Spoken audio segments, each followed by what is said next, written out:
Jom kita baca komen ini. Kenal PG tahun 2023 tapi hujung 2024 baru start menabung.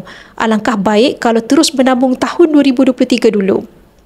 Komen ini adalah daripada perkongsian video saya baru-baru ini, menyesal beli emas.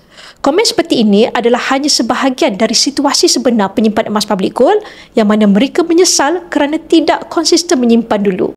Ada dua cara bagaimana untuk anda kekal konsisten dalam simpanan. Yang pertama, letakkan matlamat simpanan yang spesifik. Apa yang anda mahu capai, bila anda mahu capai, berapa anda mahu capai dan berapa anda perlu menyimpan setiap bulan untuk capai matlamat anda. Cara yang kedua, lihat potensi harga emas pada 2 tahun ke hadapan atau 5 tahun ke hadapan.